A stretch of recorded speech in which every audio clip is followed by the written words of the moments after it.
सुधीर कई सालों बाद अपने गांव आता है। सुधीर बस से उतरकर गांव की चौपाल पर पहुंच जाता है।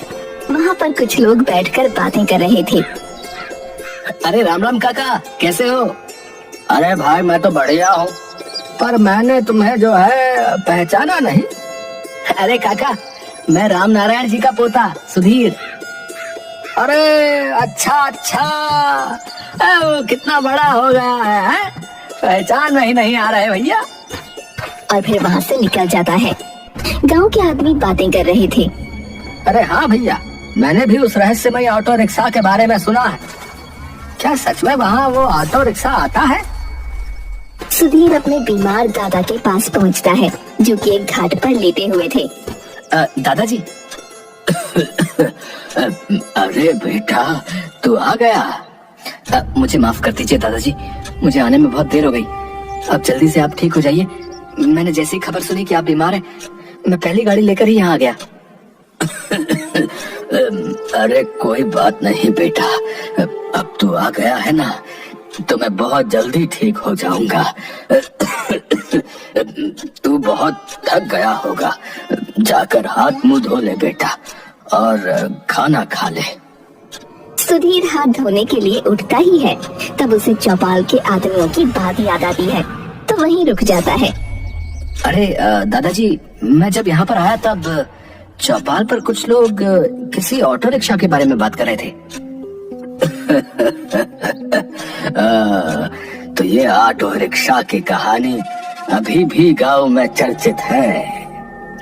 क्या मतलब?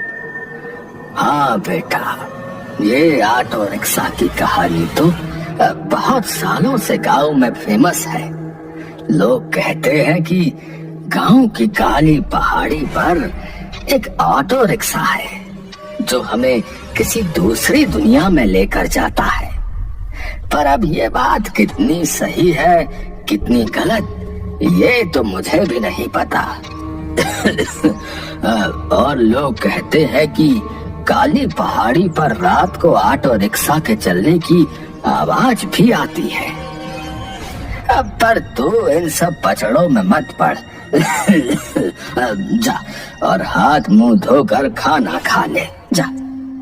फिर सुधीर वहाँ से चला जाता है और रात को सोते वक्त उसे नींद नहीं आती और वो ऑटो रिक्शा के बारे में सोचता है।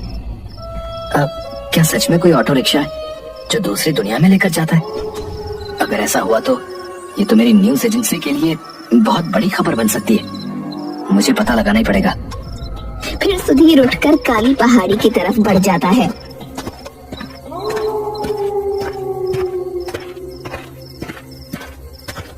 अब यहाँ तो मुझे कोई ऑटो रिक्शा नहीं दिख रहा। थोड़ी देर यहीं रुककर इंतजार करता हूँ। 3 बज गए, अभी तक तो कोई ऑटो रिक्शा नहीं आया। खैर, मुझे लगता है कि ये सच में कोई कहानी है।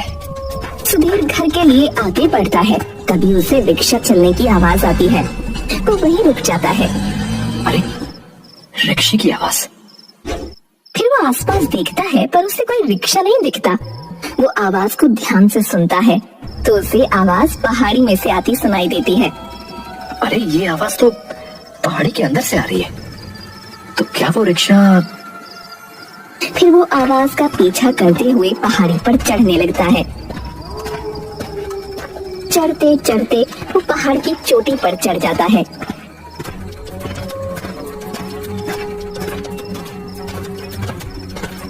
पहाड़ी पर चढ़कर उसे एक बड़ा सा पत्थर दिखता है। अरे, ये आवाज तो इस बड़े से पत्थर के पीछे से आ रही है। फिर सुधीर उस बड़े से पत्थर को हटाने की कोशिश करता है। बहुत कोशिश के बाद वो पत्थर हटा देता है। उसे वहाँ एक रास्ता दिखाई देता है, जो कि नीचे की तरफ जाता है। बड़ा अजीब सा है, पहाड़ी की चोटी पर रास्ता। खैर, जो भी है, अगर रिक्शा के बारे में पता लगाना है तो नीचे तो जाना ही पड़ेगा। सुधीर उस आवाज का पीछा करते हुए नीचे पहुँचता है। तब उसे कुछ दूर पर एक ऑटो रिक्शा दिखाई देता है। अरे, शायद यही वो रहस्यमय ऑटो रिक्शा है। पर अजीब है, इस पहाड़ी की चोटी पर ये रिक्शा क्या कर रहा है? चलो कोई बात नहीं, कोई तो आगे दिखेगा ही, और जो भी इस रिक्शा को चलाता होगा मैं उसी से कुछ बातचीत करके पता लगाने की कोशिश करूंगा। ऐसा कहकर सुधीर ऑटो रिक्शा के पास जाता है। अरे यहाँ तो कोई भी नहीं है। ओ भैया, कोई है? कोई है भैया? हेलो। तभी ऑटो रिक्शा अपने आप चालू हो जाता है। सुधीर बहुत डर जाता है। अरे ये क्या हुआ? ये रिक्शा अपने आप कैसे चालू हो गया? कोई है? कोई है? और अपने आप चलने लगता है। सुधीर बहुत डर जाता है। वो पसीने से लथपथ हो जाता है। ओ भाई साहब, आप जो भी हो इस रिक्शा को रोक दीजिए और मुझे यहीं पर उतार दीजिए। मैं कभी भी यहाँ पर नहीं आऊंगा, सच में। रिक्शा अपने आप गोल गोल चक्कर लगाने लगता है। सुधीर और भी ज्यादा डर जाता है। सुधीर आंखें बंद करके जोर जोर से चिल्लाने लगता है। रिक्शा अचानक बंद हो जाता है। सुधीर जैसे ही अपनी आंखें खोलता है वैसे ही वो खुद को किसी और ही दुनिया में पाता है। अरे ये क्या? मैं तो अभी उस गुफा में था। मैं यहाँ कैसे पहुंच गया? और ये कौन सी जगह है? इसका मतलब है कि गांव वाले सच कहते थे। वो कुछ दूरी पर चलता है तो उसे पेड़ दिखता है जो पूरा सूखा हुआ होता है। अरे ये क्या? इस पूरी जगह पर हरियाली, पर बीचों बीच ये पेड़ इतना सूखा और इसके आसपास भी सूखा। वो उस पेड़ के पास पहुंच जाता है। तभी अचानक बारिश होने लगती है। अरे इस पूरी जगह पर बारिश हो रही है, पर इस पेड़ के पास नहीं, पर यहाँ नहीं। ये कैसे हो सकता है?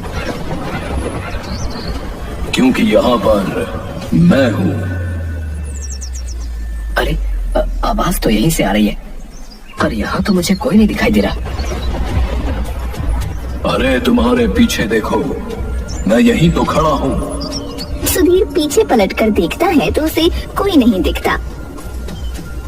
कहीं कोई भूत तो नहीं? अरे भूत भाई साहब, मैं जाने अनजाने में यहाँ पर आ गया हूँ। मुझे माफ कर दो, मैं यहाँ से चला जाऊंगा, पर मुझे यहाँ से निकलने का रास्ता बता दो। अरे मंद बुद्धि, मैं कोई तेरी अम्मा हूँ जो डर लगने पर मुझसे लिपट गया। अच्छा, तो तुम थे, पर तुम कैसे? मेरा मतलब है कि तुम कैसे बोल सकते हो? तुम तो एक पेड़ हो। अरे भाई, मैं कोई पेड़ नहीं हूँ, मैं एक देवदूत हूँ। पर तुम पेड़ कैसे बने? मैं एक देवदूत हूँ और मेरे पास एक मणि थी और उस मणि को एक राक्षस ने चुरा लिया। इस वजह से मेरी ये हालत हो गई है। अगर तुम उस मणि को लाने में मेरी मदद कर दोगे तो मैं तुम्हारी एक इच्छा पूरी कर सकता हूँ। तब क्या तुम सच में मेरी एक इच्छा पूरी कर सकते हो? तो क्या तुम मेरे दादाजी की तबीयत ठीक कर सकते हो? हाँ बिल्कुल, पर तुम्हें उसके लिए मेरी मणि उस राक्षस से लेकर आनी होगी। अच्छा ठीक है, पर मुझे वो राक्षस कहाँ मिलेगा? यहाँ से सीधे कुछ दूर जाने पर तुम्हें एक झरना दिखाई देगा। उस झरने के पार उस राक्षस की गुफा है। उस गुफा में जाकर तुम्हें उस राक्षस को मारकर वो मणि लेकर आनी है। पर मैं उस राक्षस को मारूंगा कैसे? उस राक्षस ने अपने मुकुट में वो मणि धारण कर ली है।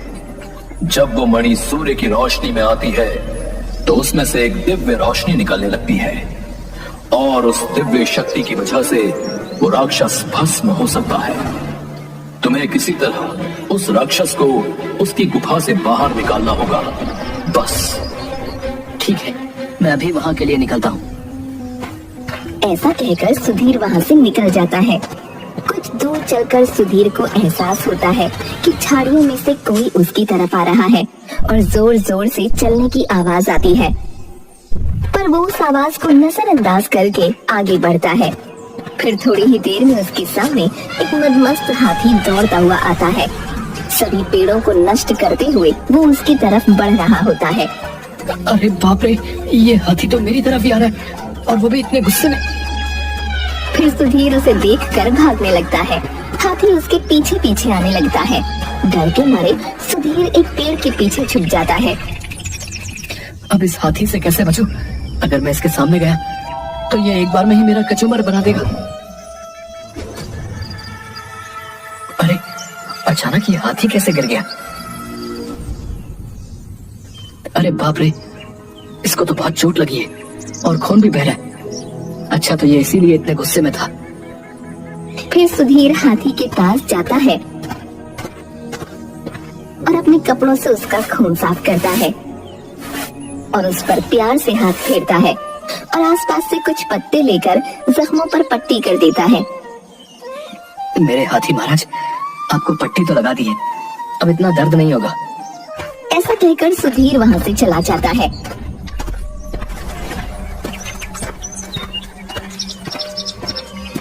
इतनी देर हो गई पर अभी तक कोई भी झरना नहीं मिला। वो थोड़ी और दूर तक चलता है। कुछ दूर चलने के बाद उसे एक पहाड़ दिखता है। झरना तो पहाड़ में से ही निकलेगा, तो इसका मतलब है कि मुझे यहीं कहीं आसपास झरना मिलेगा। अरे यहाँ पानी तो नहीं है, पर मेरे पैर कैसे गीले हो रहे हैं? फिर वो जमीन को छूकर देखता है तो उसे पानी का सा एहसास होता है। अच्छा, इसका मतलब है कि ये झरना अदृश्य है और इसका मतलब ये है कि उस राक्षस की गुफा यहीं कहीं आसपास है। अब मुझे वो गुफा ढूंढनी होगी। वो गुफा को ढूंढने के लिए सभी तरफ देखता है पर उसे गुफा नजर नहीं आती। वो ये सब सोच ही रहा था कि उसके कपड़ों में जो हाथी का खून लगा था वहाँ उसकी एक बूंद गिर जाती है। तभी अचानक झरना और पानी दिखाई देने लगते हैं। अरे ये क्या? अभी तो यहाँ कुछ भी दिखाई नहीं दे रहा था और अब अचानक। तभी सुधीर देखता है कि झरने के अंदर से एक लंबी सी जबान बाहर निकलकर एक पक्षी को निगलकर झरने में वापस चली जाती है। इसका मतलब है कि झरने के अंदर गुफा है। फिर सुधीर झरने की तरफ बढ़ता है और झरना पार करके उस गुफा में चला जाता है। गुफा में जाकर सुधीर चुपके से उस राक्षस को देखता है।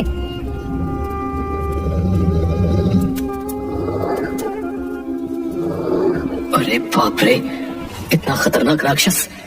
इससे मैं मणि कैसे हासिल करूंगा?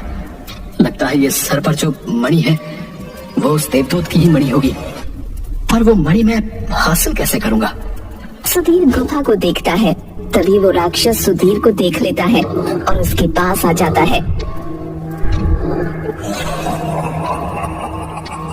तुझे क्या लगा कि तू मेरे इलाके में छुप जाएगा तो मुझे पता नहीं चलेगा? आज तो मैं बड़े दिनों बाद इंसान का खून पीऊंगा। और उसे जमीन पर पटक देता है। ए राक्षस, मुझे ये मणि दे दे। ये मणि तेरी मौसी ने दी थी क्या, जो तू वापस लेने आया है? तो क्या तेरी मौसी ने तुझे जन्मदिन पर दी थी? मुझे सब पता है, तूने ये मणि उस देवदूत से चुरा ली थी। अच्छा, तो उस देवदूत ने तुझे उसकी सिफारिश लेकर मेरे पास भेजा है। पर तू ये नहीं जानता कि तू यहाँ से जिंदा नहीं बच पाएगा। ये तेरी गलतफहमी है राक्षस। ये मणि तो मैं तुझसे लेकर ही रहूंगा। राक्षस सुधीर को खाने के लिए आगे बढ़ता है, पर सुधीर उससे बचने के लिए इधर उधर भागने लगता है। तभी राक्षस सुधीर को पकड़ लेता है और दोनों हाथों से उसे ऊपर उठाकर जमीन पर गिरा देता है और उसे खाने के लिए आगे बढ़ता है। सुधीर जैसे तैसे खड़े होकर फिर से भागने लगता है। इस राक्षस को मैं इस गुफा से बाहर कैसे निकालूं? हाँ, अगर मैं गुफा से बाहर निकलूंगा तो ये राक्षस भी मेरे पीछे गुफा से बाहर निकलेगा। राक्षस, तू मुझे खाना चाहता था ना? ये ले, मैं तेरे सामने ही खड़ा हूँ। आज तो मैं तुझे खा कर ही रहूंगा। सुधीर भागते भागते उस गुफा के पार हो जाता है और राक्षस भी सुधीर के पीछे उसे खाने के लिए गुफा से बाहर निकल जाता है। गुफा के बाहर निकलते ही उस मणि में से बहुत तेज रोशनी निकलती है जो राक्षस सहन नहीं कर पाता। राक्षस दर्द से चिल्लाने लगता है और भस्म हो जाता है। फिर सुधीर मणि को लेकर उस पेड़ के पास पहुंच जाता है।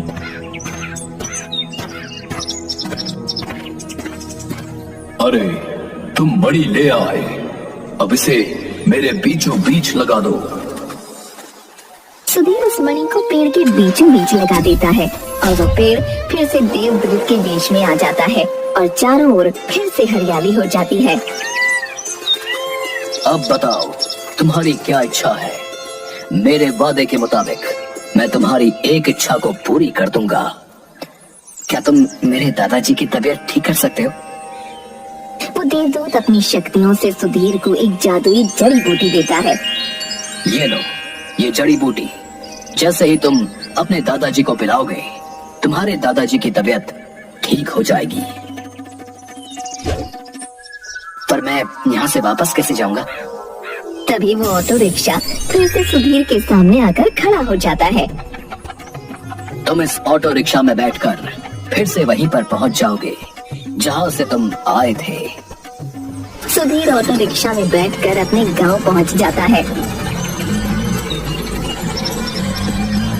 और अपने दादा को सारी बातें बताता है और वो जड़ी बूटी उन्हें खिला देता है और उसके दादा की तबीयत ठीक होने लगती है।